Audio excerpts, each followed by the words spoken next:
All right, my friends, welcome back to Frogboy X1 Gaming. I'm Andrew, and yes, there's another video tonight. But first of all, I just wanted to say, guys, look, I'm not turning into some like little PlayStation fanboy. I assure you that. I am just impressed with the PlayStation 5 Pro. I've listened to a lot of other people, a lot of other comments, a lot of other, you know, like the overall sentiment surrounding the PlayStation 5 Pro right now, and it seems to just be all over the place. There's no consensus anywhere. And when you take somebody like me, like clearly I'm easily pleased with a lot of things, but then there's some things that I just, you know, I just, you know, some things I'm like easily pleased, some things I'm like, you know, the things that are overhyped are the ones that usually fall short for me. The things that are usually underhyped are the things that usually impress me because I go into those experiences thinking, oh man, this isn't going to be good. I went into the PlayStation 5 Pro thinking like, man, this is just going to be a scam. This thing is going to be this thing's going to be a scam. It's just going to be more trickery, more PlayStation magic. You know, like the whole 9 yards. And literally every step of the way, everything I've thrown at PS5 Pro has literally impressed me because I came into this thing kind of with low expectations. So you got to take that as like your grain of salt. Like when I talk about like the PlayStation 5 Pro, guys, and my experience with it, I came into this with low expectations. I came into this thinking it was just going to be overhyped. It was just going to be, you know, like this console that was, you know, just overhyped or whatever, and I've come away rather impressed with just what you get. And today, after playing around with this on a 1440p monitor, that impressed me even more. So yes, guys, I am being positive about PlayStation 5 Pro, and I am covering it. I spent money on it to cover it. Like, I am a PC gamer now. Like, PC is my #1 platform. But the PlayStation 5 Pro is impressive. And if anything, I would like Microsoft or Xbox to be like, yeah, you know what? People are seeing that, people want that, and people, you know, would be willing to spend that extra money for us to actually build a platform or build a console that has the power. That's what we want. Like, look, I get it that there is I get it that there's like this like imaginary cap on what a console should cost, you know, price-wise. Like, I understand that. But there's gamers out there, my age, maybe older, maybe even a little bit younger, that are willing to pay and actually want to pay $700, $800, $1,000, but they just want the power to run. They want their cake and they want to eat it too. They don't want to go PC because they don't want the hassle of PC. They just want that in a console, and they don't really care how much that's going to cost them. They probably, I mean, Sony and Microsoft could literally come out with consoles that are like 4090 power, charge $2,500, and some gamers would buy them. Maybe not a whole lot of them, but some gamers would buy them, and then they would have this Halo product that's like, oh man, I want the super duper Series X or super duper PS5. And there are gamers out there that would easily, I mean, we saw people paying $1,600 to scalpers for the base PS5. So yes, there are gamers out there that are more than willing to pay that price. So yeah, next generation, I would like to see PlayStation, Xbox come out with Halo tier freaking products that cost upwards of $1,000 easily. And then go down the stack, you know, maybe have 3 consoles that they need to support. Like, I get it, but it takes so much development time and whatever. It is what it is. I mean, if they scale those consoles properly, then they can build, like, one comes out and it's like low settings, medium settings, ultra settings, you know, or maybe it's medium settings, high settings, ultra settings. They both are building these games for PC, so they will have multiple different profiles for textures and visuals and LODs, and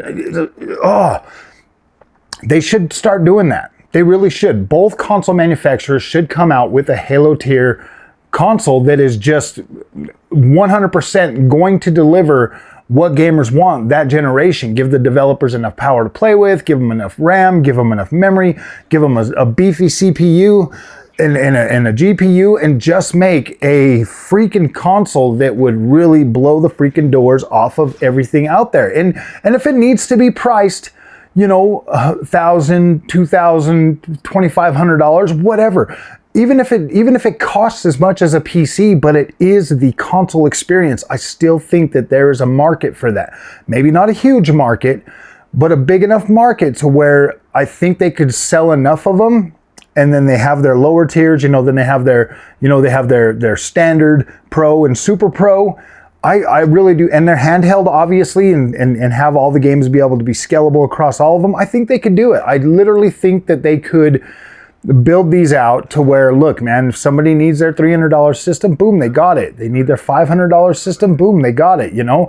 And then they need their upper one, you know, they got it. You know what I mean? Like, people will pay for what they want. And I think that a lot of people really do, especially in the console market, I think a lot of people really do kind of overlook that there are gamers out there that have money that would pay for that would help, you know. If they lose these gamers to the PC platform, that means they lose revenue out of the Xbox ecosystem that usually goes back into R&D and all of that stuff. And if people are not buying the games, you know, Xbox games or PlayStation games on those platforms anymore because they've moved over to PC, that's just taking more money out of them consoles. So there's an incentive for Sony and Xbox to build those consoles to keep those gamers there. There is. So yeah, guys, I'm not turning into a PS like a pony. I'm not going full pony. I promise you, I'm not going full pony. But I am covering this. And I've been trying new things. As like right now, we're on the 1440p theme. I'm checking that out. I'm going through there. I'm checking that out. You know, next weekend or this weekend, I'll be able to do a whole bunch more. That'll be the 4th weekend with it, and then I'll either start just working the PlayStation 5 Pro into like the regular rotation of content, or, you know, like right now it's doing good. Like, people are watching the content, people want to see. I want to try to help as many fellow gamers as I possibly can to fully understand what the PlayStation 5 platform can do for them, and being able to utilize like a 1440p monitor or being able to. I'm actually pretty impressed with the overall experience on the 4K TV. Like, I turn it on and I'm like, okay, yeah, this is good. This is decent. This is definitely giving me an experience that is playable. You got to look at it this way. Like, I do care about visuals and quality and all of that stuff. I do, absolutely. I wouldn't have a PC if I didn't. But at the same time, I can still play a video game and still enjoy it, even if it has imperfections, if it has lower resolution, and that's something that I've literally had to, that's a habit that I had to break myself this generation. You know, if I could go back and change one thing in my gaming history, it would be never clicking on that damn Assassin's Creed Black Flag video from Digital Foundry. I would have never clicked that video, and I would have never known who they were. They would have never affected my overall. They would have never had that influence over me had I just never clicked that video.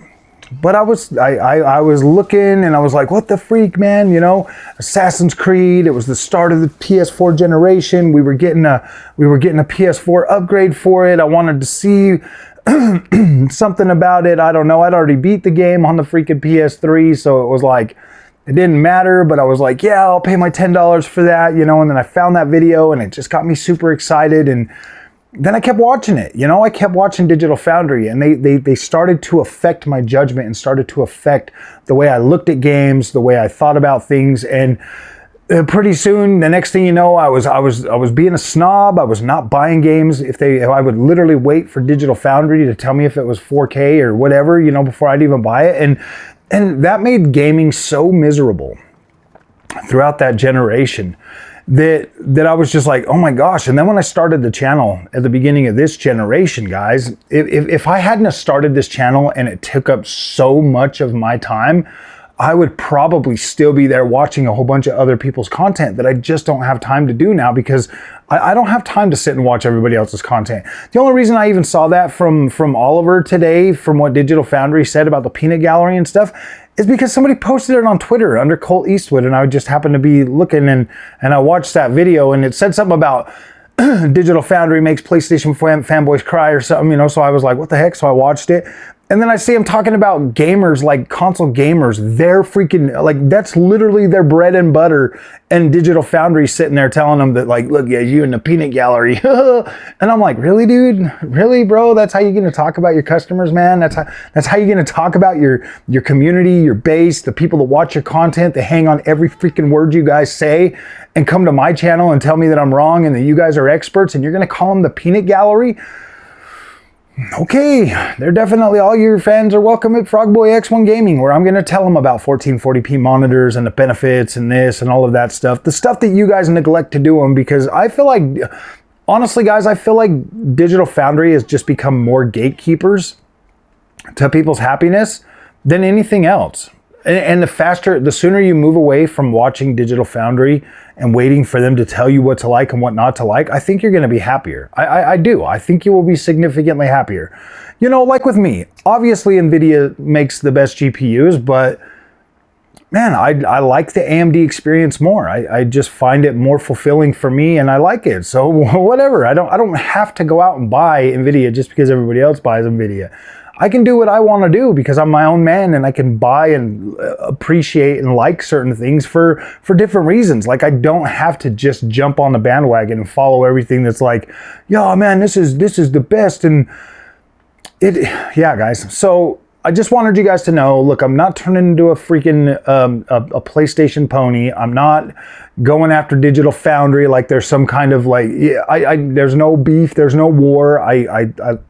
I really do think that John Linneman should like split away from those guys though and go do his own thing, because I think that guy has significantly more stuff to add to gaming than he can do while he's part of Digital Foundry. Like, I know he likes Digital Foundry and stuff, but I just think he's so much better than the rest of the freaking Digital Foundry crew. I think that he's significantly better, and he could go a lot farther all on his own.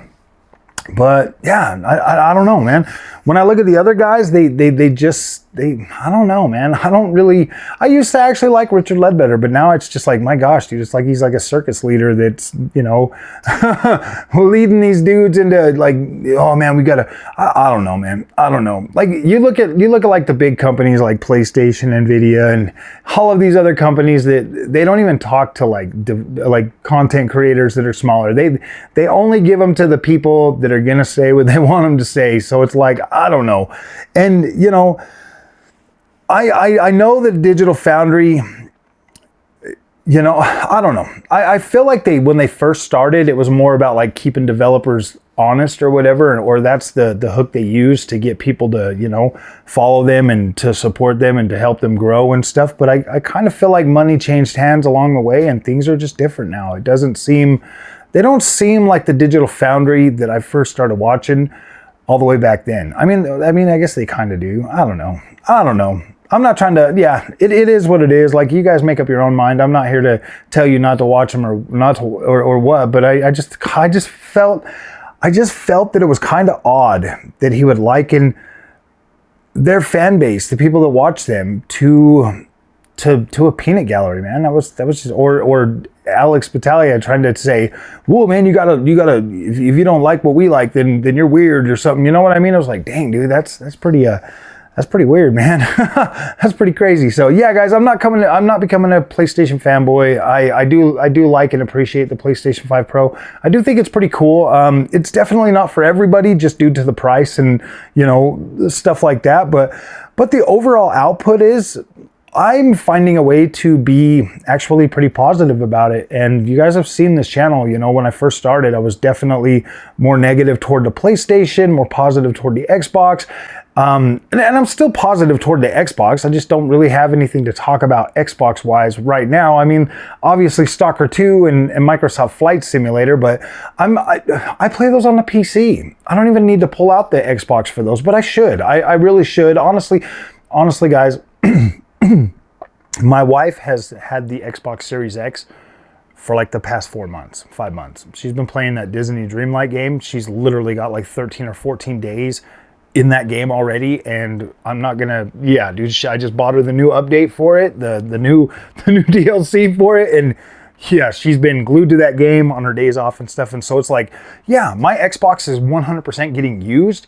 It's just mama's using it. And that's fine. I've got a PC. I can play all my Xbox games on the PC. And that's, you know, what I told her. I was like, yeah, babe, it's not even a big deal. You can, it was easier for her to play it on the screen in there with the Series X, because the Series S was kind of making her a little bit sick or something when she would try to play it, but now she feels fine on the Series X. So I was like, yeah, it's perfectly understandable. There's games that make me sick too, and you know, if that helps, fine, take it, you know, play your game, babe. I mean, if I really need it, she'll let me use it. I mean, she let me use it the other day to check out Death Stranding. I did buy Death Stranding on the Xbox. That was awesome. I already have it on PC. I already have it on PlayStation 5, but I bought a copy on the on the Xbox because I was like, yes, I wanted to see that, and I am going to cover it. I'm actually going to bring this. I actually brought the Series S in here. I got it right here. I was going to download it on there and do a video on it because that's a cool game, man. I think more people should play it. Yes, it is pretty. It is pretty like half and half. Like the first half of the game is like, what the freak am I doing, man? I don't want to be a FedEx delivery guy. But then the other half of the game is like full on Metal Gear Solid type gameplay. And you're like, what the freak, you know? So it is pretty cool. I really like that. I like the story. I like the, you know, just the overall experience that a game like Death Stranding can deliver. I do think that people need more of that in their lives. And, oh, I don't know, man. I don't know. I think it's crazy, guys. I think it's crazy. I think video games are crazy, and I really do try every day just to try to stay happy, just to try to stay positive, because when we were doing the console war stuff on this channel, man, I was getting so negative. My headspace was so negative. My mental health was getting so bad. So it's just easier for me to be positive about stuff, you know, and like call things out when I see them, man. Like I call things like I see them. Obviously, I think that, you know, PlayStation 5 Pro is a decent console, and I'm not just saying that. Like it's a decent console. Like it is pretty freaking cool, actually. So, I mean, you can sit and try to say that you're not interested or whatever, you know, especially the people that come and say the negative things, but clearly you're interested. Clearly you're interested, but there's something that's holding you back from being able to fully enjoy it or pick it up, or maybe you've sworn allegiance to something that makes you feel like you can't do it, but man, I've been in a Never Drive Club for a very long time, and man, I love it. I love being able to buy whatever system I want and play whatever game I want without any type of restriction. Like, I like that. I appreciate that, and I think you would too. There's no reason to hate on any of these things. It's just get what works best for you. Like, if you have no interest in PlayStation, you have no interest in PlayStation. Like, nobody's going to convince you otherwise. But that doesn't mean that, like, you don't need to hate on it. If you don't have any interest in it, there's no reason to hate on it. Like, you should be more worried about Xbox and showing people, you know, what Xbox can do, or, you know, trying to hype people up about Xbox so that they'll buy an Xbox to help support that. I mean, it sucks because, like, right now we are at a point where, like, Xbox could cease to freaking exist as a console platform, and people are just more worried about talking negative about PlayStation. Like, PlayStation made a freaking PS5 Pro. Xbox should have followed suit, or should have already had one in the works. Like, I don't understand why they didn't. Like, we knew, like, everybody was prepped and prepared and ready for these things to happen. Why did they not do that?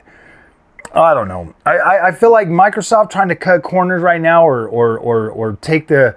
No, they spent $80 billion on studios. They need to go full in. They need to go full throttle. They need to build a console. Even if they don't get a return immediately, they need to have a mid-gen refresh. They have to. And then they have to put out another console on time, and they have to start getting games out into players' hands at a reasonable time. They have to start doing that. They have to. They could easily come claw their way back. They have enough studios. They have enough talent. There's no excuse for Xbox to not be able to do what PlayStation is doing with nothing. Like, they're seriously not even putting games out. Like, oh, gaming is so messed up right now, guys. But, all right, guys, if you like this content, don't forget to like and subscribe. Sorry I ramble, man. I'm an old man, but... All right, guys, we'll see you in the next one. Thanks for watching.